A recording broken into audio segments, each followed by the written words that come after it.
తాకట్టులో ఉన్న మీ బంగారాన్ని విడిపించి ఆ రోజు ఆన్లైన్ రేటుకి మేము కొంటాం. Bhavani gold company. నమస్కారం. వసుదేవసుతం దేవం కంస చాణూరమర్దనం దేవకీ పరమానందం కృష్ణం వందే జగద్గురుం. జై శ్రీకృష్ణ.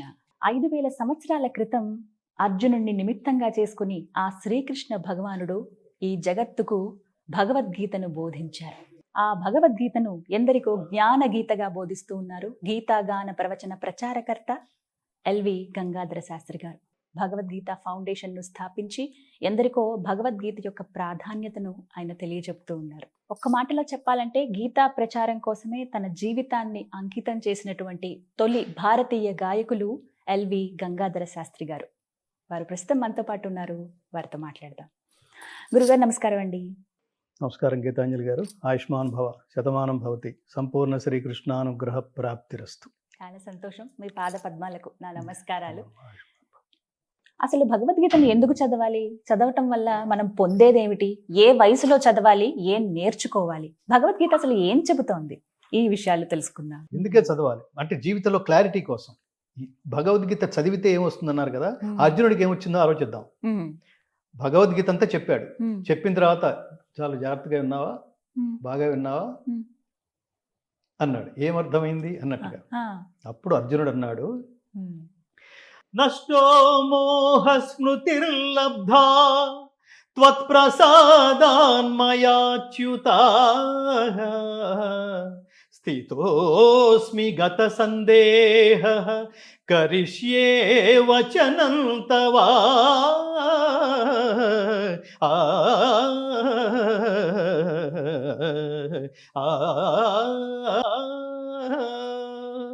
అచ్యుత పరమాత్మ, నీ దయ వలన నా అజ్ఞానం తొలగిపోయినది.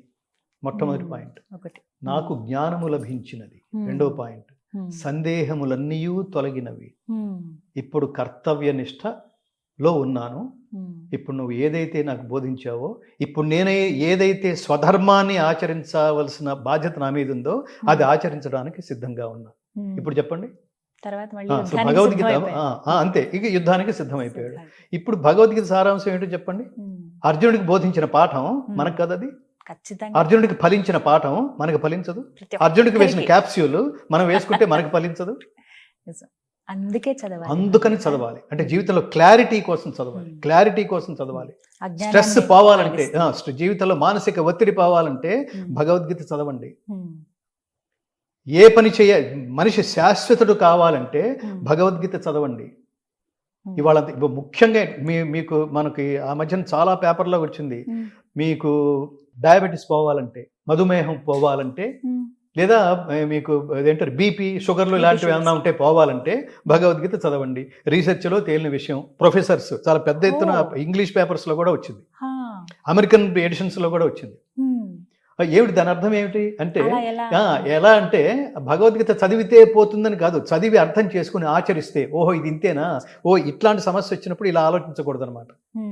పిల్లలు అదే కదా, పిల్లలు రాత్రంతా చదివారు పాపం కష్టపడి. మన పిల్లలు బంగారు తండ్రులు, బంగారు తల్లులు.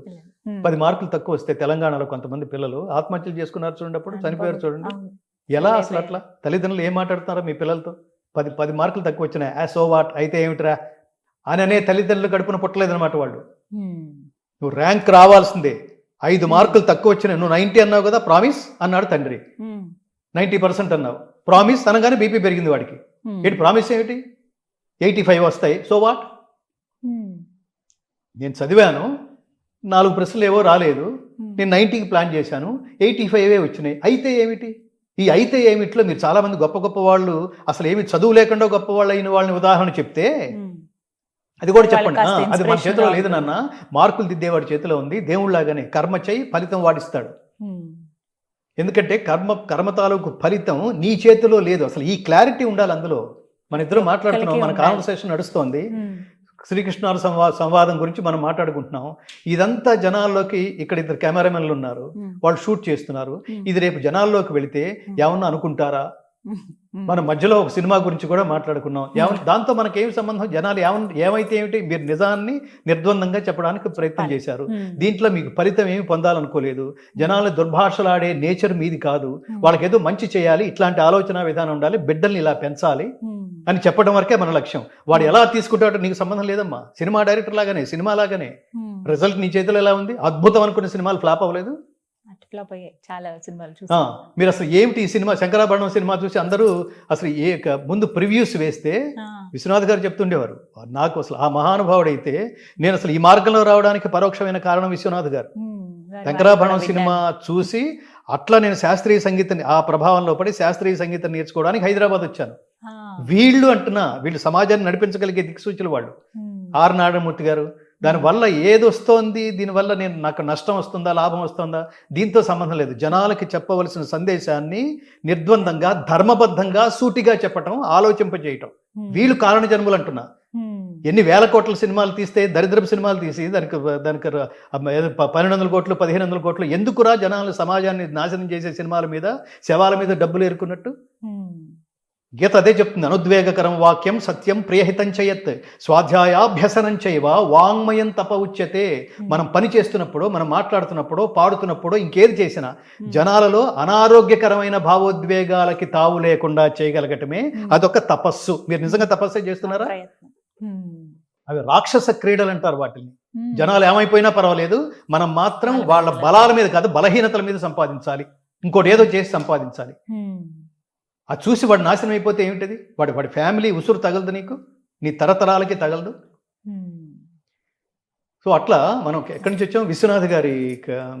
సో అట్లా ప్రభావితం చేసిన వాళ్ళు వీళ్ళందరూ మార్గదర్శకులు అంటున్నా. సమాజానికి ఇట్లాంటి వాళ్ళు మార్గదర్శకులు. అందుకని పిల్లలకి బాల్య దశ నుంచే ఎందుకు చదవాలి, బీ పాజిటివ్, అందుకు చదవాలి భగవద్గీత. బీ పాజిటివ్ అంటే ఏమిటో భగవద్గీత అర్థం చెప్తుంది. పిల్లల నుంచి అది ప్రారంభిస్తే బాగుంటుంది. అంటే చాలా వరకు ఇప్పుడు కొన్ని అంశాలు వస్తున్నాయండి. ఎలా మాట్లాడుతున్నారంటే, చదువుకుంటున్నప్పుడు స్కూల్ దశలో ఉన్నప్పుడే భగవద్గీతని పాఠ్యాంశాల్లో చేర్చాలి, అలా అయితేనే వాళ్ళకి అలవాటు అవుతుంది. ఇంట్లో తల్లిదండ్రులు ఏదో ఒక మాట చెప్తేనో, పండగకి ఒకసారి కూర్చుంటేనే, ఇలా కాదు, పాఠ్యాంశంగా భగవద్గీతను చేరిస్తే అది సరైనది అని అంటున్నారు.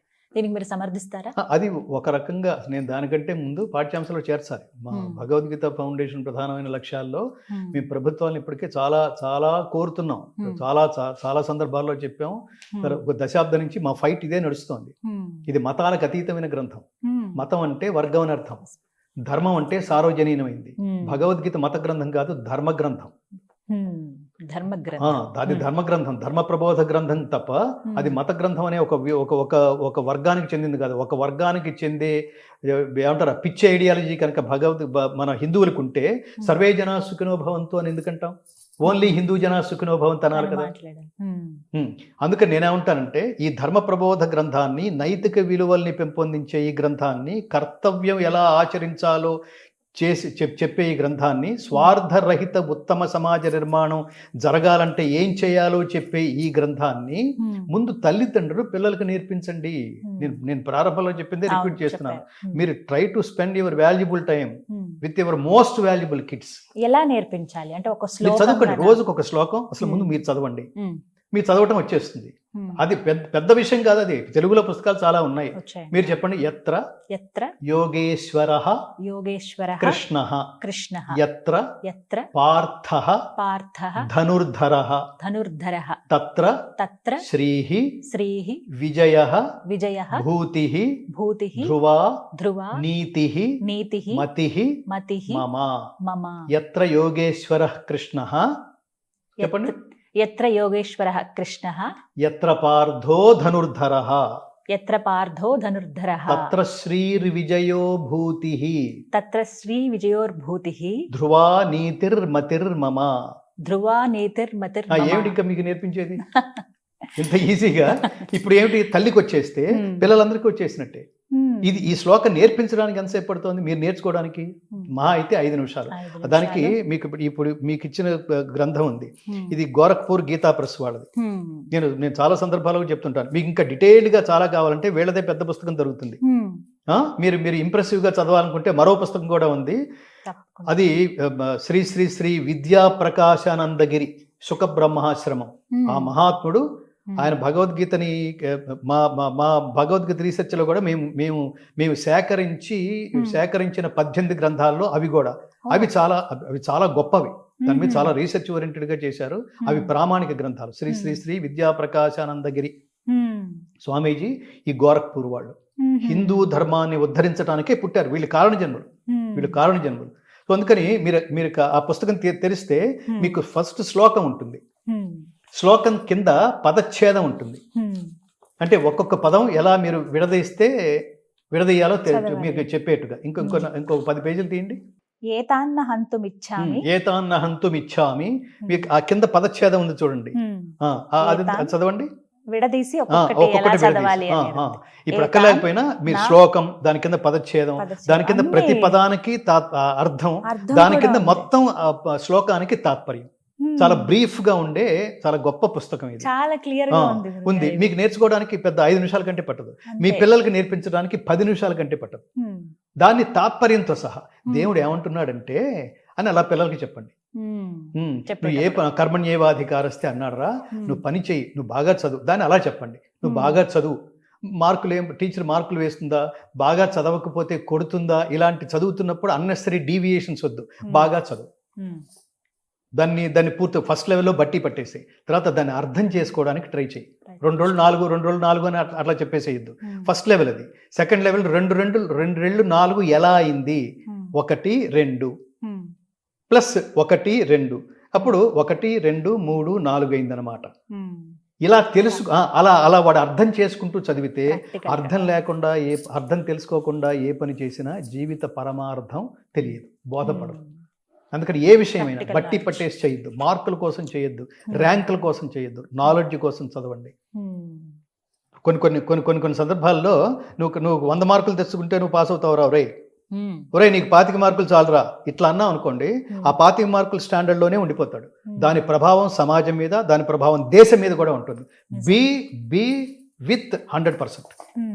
డల్ స్టూడెంట్ అట్లా వేయదు. ప్రతివాడు మనకు చాలా, ఈ జాతికి చాలా గొప్ప ఉదాహరణ అంబేద్కర్. ఎక్కడున్నాడండి ఆయన, ఏ స్థాయిలో ఉన్నాడు? ఆయనకి మనం దండేస్తున్నాం అంటే మనకు అర్హత ఉండాలి. అంబేద్కర్ మన జాతికి నేత, ఒక పర్టికులర్ సెక్షన్స్ కాదు, మహానుభావులు వీళ్ళ జాతికి. అట్లాంటి మహానుభావుల దగ్గర నుంచి, కారణ జన్ముల దగ్గర నుంచి, అట్లాంటి కర్మయోగుల దగ్గర నుంచి జాతి కోసం కృషి చేసిన వాళ్ళు కదా. ఆయన ఏమనుకున్నాడో ఆ లక్ష్యాలను నెరవేర్చే మార్గంలో ఉంటేనే నేను ఆయన భక్తుని అవుతాను. నేను ఆయన వాడుకుంటున్నాను అనుకోండి, రాజకీయాల కోసమో స్వార్థాల కోసం వాడుకుంటున్నాను అనుకోండి, ఇంకా నువ్వు మనిషివే కాదు. అప్పుడు భక్తుడు ఎలా అవుతాడు? భక్తుడు ఎలా అవుతాడు? స్నేహితుడు ఎలా అవుతాడు? గురువు ఎలా అవుతాడు? గురువుకి మనం ఇచ్చే నిజమైన నివాళి ఏమిటంటే, నేను ఇవన్నీ షార్ప్గా ఎందుకు చెప్తానంటే గీతాంజలి గారు, నేను అలా చేశాను. నా గురువు పేరు నిలబెట్టాను. నా గురువుకి నేను ఇవాళ మీ ముందు కూర్చుని నేను భగవద్గీత నేను చెప్పగలుగుతున్నానంటే నా మొదటి గురువు మా నాయనమ్మని చెప్పాను. నేను స్కూల్కి వెళ్తే, మీరు ఇందాక అడిగిన ప్రశ్న, స్కూల్స్లో కూడా పెట్టాలా? తప్పకుండా పెట్టాలి. ఒకప్పుడు తప్పకుండా చెప్పేవాళ్ళు. ఇప్పుడు హిందువులకి పుట్టిన భయంకరమైన వ్యాధి, భయంకరమైన జబ్బు పేరు సెక్యులర్. ఆ సెక్యులర్ అనే జబ్బు పట్టిన హిందువులు మన స్కూల్స్లోనే ఉండి, నాలాంటి వాళ్ళు ఎవరైనా వచ్చి నేను పిల్లలకి భగవద్గీత నేర్పిస్తానంటే, సార్ మీరు రావద్దు సార్ దయచేసి, ఇది సెక్యులర్, దీని పేరు సెక్యులర్ట. అందుకని ఈ సెక్యులర్ కాంపౌండ్లోకి మీరు వచ్చి భగవద్గీత నేర్పిస్తే ఆ పక్కనే ఉండే ముస్లిమ్స్, ఆ పక్కనే ఉండే క్రిస్టియన్స్ హర్ట్ అవుతారు సార్. భగవద్గీత చెప్తే హర్ట్ అవుతారు. ఇంతటి మానసికమైన క్షుద్రం, అదే గీత ప్రారంభంలోనే అంటాడు కృష్ణుడు, క్షుద్రం హృదయ దౌర్బల్యం త్యక్త్వా ఉత్తిష్ట పరంతప. ఈ నీచమైన మనోదౌర్బల్యాన్ని వదిలిపెట్టు అన్నాడు కృష్ణుడు. ఇట్లాంటి నీచమైన అనేక రూపాల్లో ఉన్న మనోదౌర్బల్యాలలో హిందువులకు పట్టిన, హిందూ సంఘాలు కాదు, హిందువులకి తర్వాత ఈ సెక్టార్స్కి, ప్రభుత్వ సెక్టార్స్కి, ఈ స్కూల్స్కి, వ్యవస్థల్లో పట్టిన జబ్బు పేరు సెక్యులర్ అన్నమాట. అసలు వీడికే దీని గురించి తెలియదు. ఇప్పుడు మనందరూ కర్మణ్యవాదిగా డూ యువర్ డ్యూటీ, ఒరే బాగా చదువు నాన్న, మంచి మార్కులు వస్తాయి, నువ్వు రిజల్ట్ కోసం చదువుకున్నా, రిజల్ట్ కొంచెం అటు ఇటు అయితే నువ్వు హర్ట్ అవుతావు, నువ్వు రకరకాల ఆత్మహత్య ప్రయత్నాలు చేస్తావు, దాంతో మనకు సంబంధం లేదు. బాగా చదువు, రిజల్ట్ దేవుడి మీద వదిలిపెట్టు. ఇందులో దేవుడు ఎక్కడైనా ఉన్నాడా? భక్తుడు ఎక్కడైనా ఉన్నాడా? కేవలం గురువు స్టూడెంట్ మధ్యన జరిగిన అత్యద్భుతమైన కాన్వర్సేషన్ కనిపిస్తోంది. ఓ మంచి నీతి వాక్యం చెప్పాడే, నీ హితవు కోరి ఇవన్నీ మాట్లాడాడే. ఇది ఎట్లా మత గ్రంథం అవుతుంది? ఇంకా లాజికల్ గా మాట్లాడితే 2000 సంవత్సరాలు క్రిస్టియానిటీ, 1400 సంవత్సరాలు ఇస్లాం, భగవద్గీత 5,000 సంవత్సరాల 5,000 క్రితం. సంవత్సరాలు. అంత క్రితం రాముడు. మతాలు ఆవిర్భవించని కాలంలో బోధించబడిన భగవద్గీతని ఎందుకురా మత గ్రంథం అని ముద్ర వేస్తావు, యూజ్లెస్ ఫెలో. చాలా బాధ అదే అనిపిస్తుంది. తప్పు. భగవద్గీత కాబట్టి ఏంటంటే పిల్లలకి అలా తర్వాత నేర్పించాలి. మళ్ళీ వీళ్ళే బొట్లు పెట్టుకుంటారు. అది చూడండి, హిందువులనే ప్రభుత్వ సెక్టార్స్ లో ఉన్న వాళ్ళు బొట్లు పెట్టుకుంటారు, హిందూయిజానికి ఏమి చేయరు. మన భగవద్గీత ఫౌండేషన్ ఆఫీసుని దర్శించని, ఆఫీసుకి రాని, ఆఫీసుకి నా ముందు మోకరిల్లని, ఇది నేను అహంకారంతో చెప్పడం లేదు, మోకరిల్లని పెద్దవాళ్ళంటూ లేరు, చేసిన వాళ్ళు లేరు. దీన్ని ముందుకు తీసుకువెళ్ళడానికి ప్రయత్నించే ప్రభుత్వ శాఖల్లో మంత్రులు, ఎండోమెంట్స్ డిపార్ట్మెంట్స్ వాళ్ళు, ఎండోమెంట్ మినిస్టర్స్ వీళ్ళు వస్తారు, నమస్కారం పెడతారు. దీనికి ఏదైనా చేయంటే మీకు తెలుసు కదా గురుగారు, మాకు బడ్జెట్లు ఉండవు. ఇంట్రెస్ట్ లేదు, నీకు బడ్జెట్ లేదు కాదు, ఇంట్రెస్ట్ లేదు. ఇంకా ఎవరు చెప్తారు? దానికి ఎండోమెంట్స్ అని పెట్టి ఎండోమెంట్స్ తీసుకెళ్ళకపోతే అసలు ప్రతి జీవితంలోకి వెళ్ళవలసిన మోస్ట్ ఇంపార్టెంట్ సబ్జెక్ట్ కదా. ఇవాళ సమాజం ఎలా ఉందండి?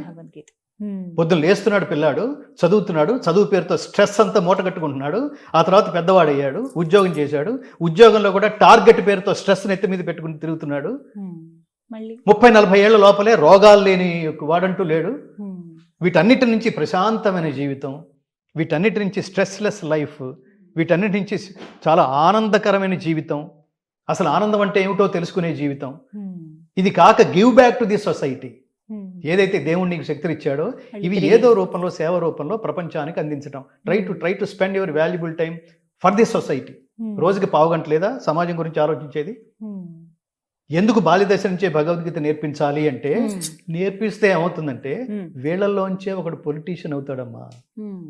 ఈ నేర్చుకున్న వాళ్ళ విలువలతో కూడినటువంటి ఒక పొలిటీషియన్ అవుతాడు. లేకపోతే ఎలా ఉంటుందంటే, ఈ ఉచితాలు అనే దరిద్రాలు ఉన్నాయి చూడండి, అది అనుచితం, సముచితం కాదు. ఎవరికి పడితే వాడికి ఇచ్చేస్తున్నాడు చూడండి. నేను ఇందాక చెప్పింది, ప్రకృతి వైపరీత్యాల వల్ల సర్వనాశనం అయిపోయిన వాళ్ళకి ఉచితం ఇవ్వండి.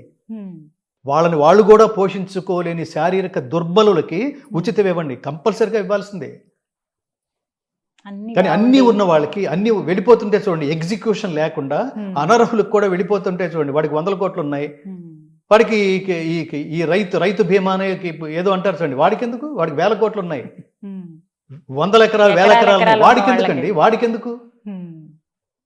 పాపం ప్రకృతి వైపరీత్యం కనుక జరిగితే అది నాకు ఇన్ని ఎకరాల పొలం, నేను ఇదంతా అమ్మేసుకోవాలి, లేదా నేను ఆత్మహత్య చేసుకోవాలి అనే స్థితిలో ఉండే బడుగు రైతు ఉంటాడే, వాళ్ళకి ఇవ్వండి. వాళ్ళు కాపాడుకోవాలి, వాళ్ళు మన జీవితాలను పోషిస్తుంది వాళ్ళే, అన్నదాతలు వాళ్ళే, వాళ్ళకి ఇవ్వండి. వ్యాపారాలు చేసే వాళ్ళకి ఇవ్వద్దు. అప్పుడు డబ్బు ఏమవుతుంది? ఈ డబ్బు ఎవరిది? మనదే. ఇట్లాంటి డబ్బంతా ఏమైపోతుంది? దుర్వినియోగం అవుతుంది కదా. నీకు అంటే ఆర్థిక క్రమశిక్షణ లేదనమాట. అదే మా ఆవేదనలో కూడా మేము చాలా వ్యవస్థగా రూపొందించి ప్రతివాడికి భగవద్గీతను చేర్చాలి. మా క్యాప్షన్ ఇంటింటా గీతా జ్యోతి, మా లక్ష్యం అది. మేము పైసా వెతుక్కుంటూ, వాళ్ళు 100 రూపాయలు ఇస్తే, వీళ్ళు 200 రూపాయలు ఇస్తే, ఇక్కడున్న ఫ్లాట్కి రెంట్ కట్టుకుంటూ, ఈ నెల రెంట్ ఎలా అని వెతుక్కుంటూ, అలా అలా అలా అలా అలా ఎలా మేము మీ నోటీసుకి తీసుకొచ్చినా మీరు స్పందించకపోతే ఎలా? ఇలా ఎన్నో ఎదుర్కొన్నారు ప్రాజెక్టులు అన్నట్టు. ఇవి భగవద్గీత కేవలం భారతదేశానికి మాత్రమే కాదు, సర్వమానవాళికి. అందుకని ఇది ప్రపంచంలో వీలైనన్ని ప్రపంచ భాషల్లోకి దీన్ని రికార్డ్ చేసి విడుదల చేయాలనేది. పుస్తకం చదవట్లేదు తల్లి, పుస్తకాలు చదవట్లేదు, ఓపిక లేదు, తీరిక లేదు, దానికి ఓ మానసిక స్థితి కావాలి, లేదు. అదే ఆడియో అయితే దానివల్ల చాలా ఉపయోగం ఉంటుంది. మీరు ఇంటి నుంచి మీరు డెస్టినేషన్కి వెళ్ళే లోపల, ఇంటి నుంచి ఆఫీస్కి వెళ్ళే లోపల, లేదా ఆఫీస్ నుంచి ఇంటికి వచ్చే లోపల అలా పడేస్తారు. ఆ సీడీనో లేదా పెన్ డ్రైవో పెడతారు, అది మోగుతూ ఉంటుంది, స్ట్రెస్ అంతా పోతుంది.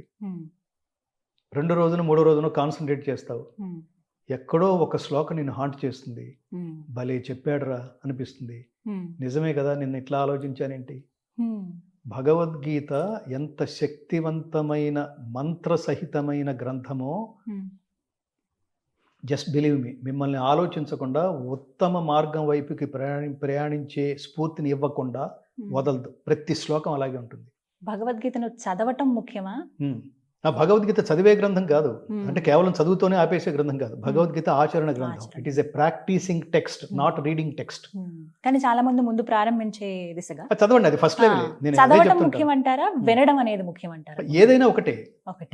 మీరు ఏకసంతాగ్రహి అయితే మీరు వినేసినా వచ్చేస్తుంది. అది అయితే మీరు కాన్సన్ట్రేట్ చేయాల్సింది ఏ ఉద్దేశంతో చెప్తున్నాడో అర్థం చేసుకోవాలి.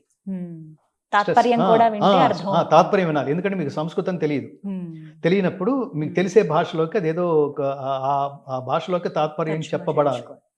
మనం ఇప్పుడు తెలుగు చేసాం, ఇంగ్లీష్ కూడా రికార్డ్ చేసాం. ఏవేవి ఆలోచన ఉంది గురువు గారు మీకు? ఎన్ని భాషల్లో? ఇంగ్లీషు, తెలుగు రికార్డ్ చేసాం, తర్వాత ఇంగ్లీషు త్వరలో అమెరికా ప్రెసిడెంట్ చేతుల మీదుగా రిలీజ్ చేయాలనేది సంకల్పం. ప్రాజెక్ట్ పూర్తి చేసాం, బట్ దానికి మనకి దాని అంటారు ఫైనాన్షియల్ సపోర్ట్ కావాలి, అది పూర్తి చేయడానికి. తర్వాత కృష్ణుడు పుట్టిన మధురకి చేర్చాలనేది సంకల్పం, హిందీలో రికార్డ్ చేసి. తర్వాత కృష్ణుడు పరిపాలించిన ద్వారకకి చేర్చాలనేది మరో సంకల్పం, అది గుజరాతీలో రికార్డ్ చేసి.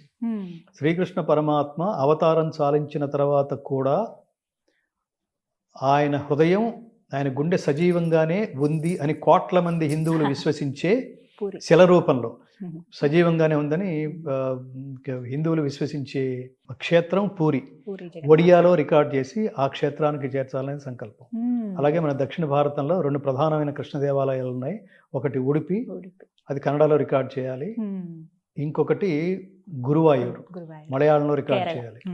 మలయాళం అంటే మీకు కేరళలో మ్యాక్సిమం ఇన్కమ్ అంతా బ్యాక్ వాటర్, సముద్రం నుంచి వెనకొచ్చిన వాటర్లోనే పడవలు వేసుకుని అవన్నీ మనం పిక్నిక్స్కి వెళ్తుంటారు జనాలు. అది చాలా గొప్ప టూరిస్ట్ స్టేట్. అది దాని source of income is back water.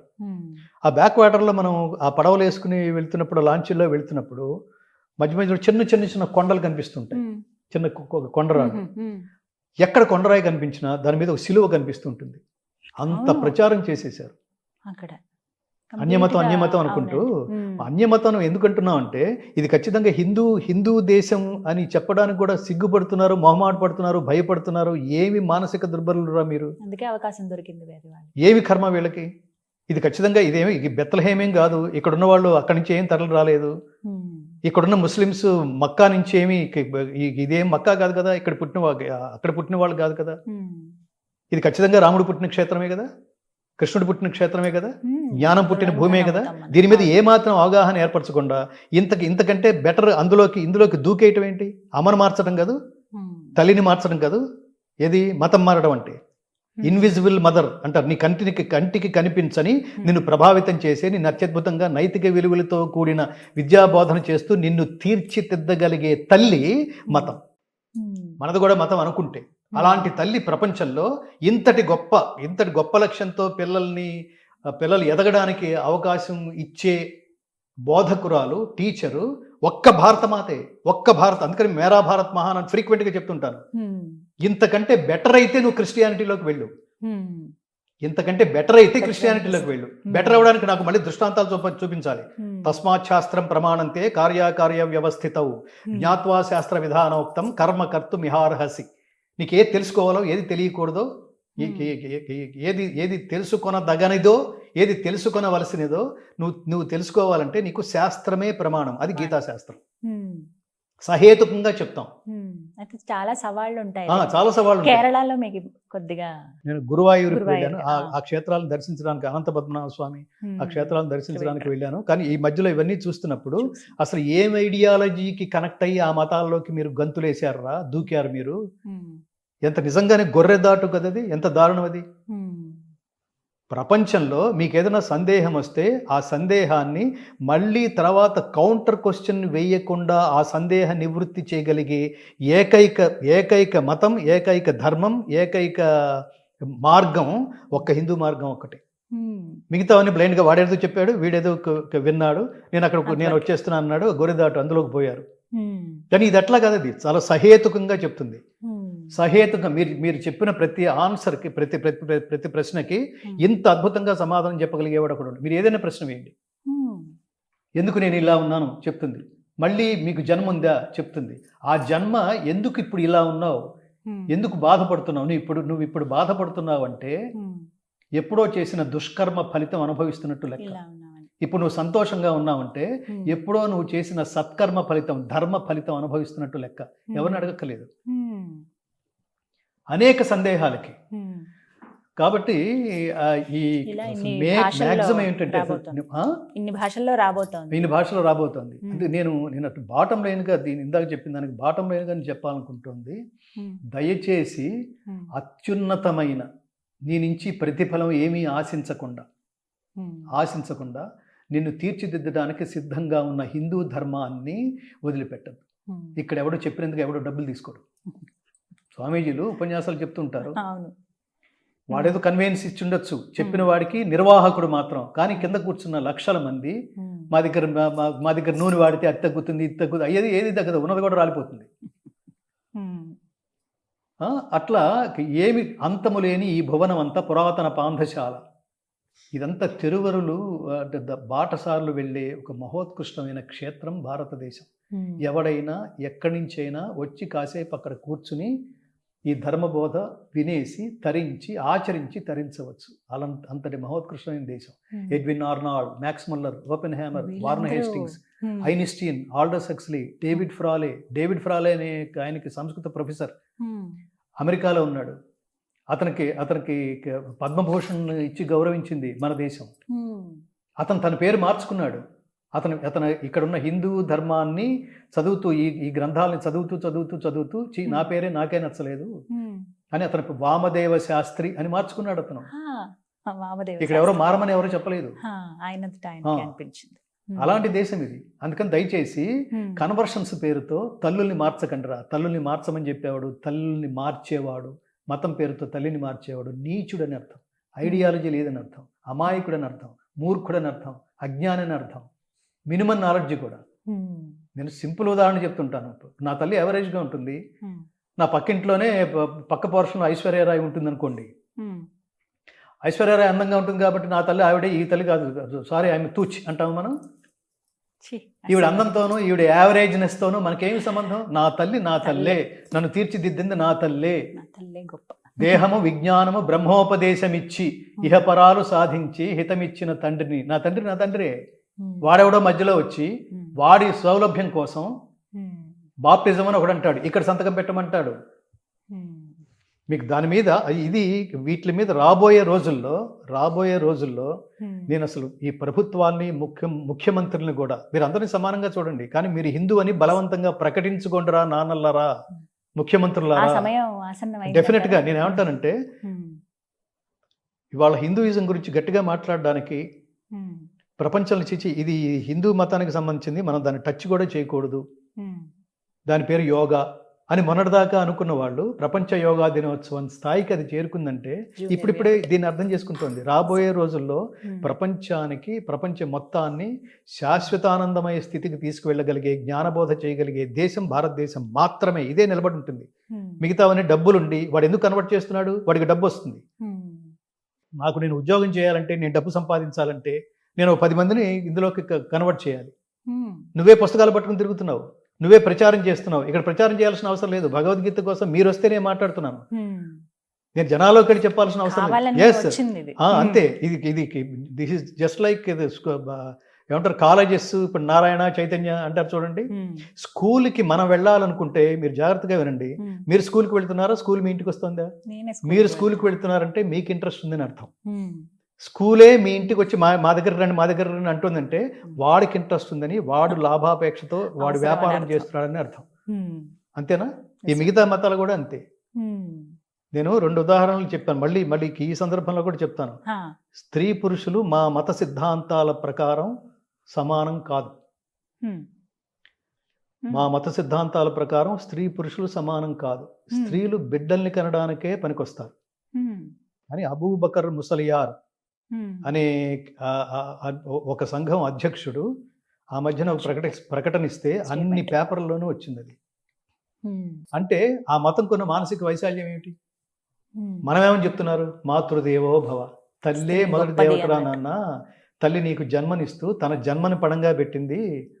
కాన్పు కష్టం అయితే మహిళలు పోతారు కూడా. పాత రోజుల్లో లేవవి. కాన్పు కష్టమై బిడ్డని ప్రసవించి తల్లి మృతి అంటే అది తెలిసినా కూడా బిడ్డని కనడానికి, తల్లి గర్భవతి అవ్వడానికి మెంటల్గా ప్రిపేర్ అయిందంటే ఏంటి అసలు అది? ఆ త్యాగమూర్తికి తిరిగి ఏమి ఇవ్వగలం? అలాగే పితృదేవో భవ, నాన్న మొత్తం జీవితాంతం సంపాదించిందంతా తెలివితేటలతో, రకరకాల తెలివితేటలతో సంపాదించిందంతా నిన్ను పెద్దవాడిని చేయడానికే ఉపయోగించాడు. తిరిగి ఏమి ఇస్తున్నావురా వీళ్ళకి? జస్ట్ లైక్ దట్, అట్లా జంతువులాగా బతికేస్తావా? తిరిగి ఏమి ఇవ్వమా? ఏమి ఇచ్చినా తీసుకోరు. అయినా ఏమి ఇవ్వాలి అంటే through your works, through your achievements you have to give back to your parents. First తల్లిదండ్రుల రుణం తీర్చుకోవాలి. చాలా అమూల్యమైన విషయాలు తెలియజేశారు. నిజంగా మొదట్లో చెప్పినట్టుగానే ప్రత్యేకమైన ఇంటర్వ్యూ ఇది, నాకు లైఫ్ టైం ఎక్స్పీరియన్స్ అని. ఆయుష్మాన్ భవ. ఖచ్చితంగా చాలా సర్వం సంతోషం. శ్రీకృష్ణార్పణమస్తు, సర్వం లోకార్పణం. ఈ గీతని లోకార్పణమస్తు, ఇష్టకామ్యార్థ ఫలసిద్ధిరస్తు, ధన్యవాదాలు. ఆయురారోగ్య ఐశ్వర్యాభివృద్ధిరస్తు, లోకా సమస్తా సుఖినో భవంతు. జై శ్రీకృష్ణ. జై శ్రీకృష్ణ.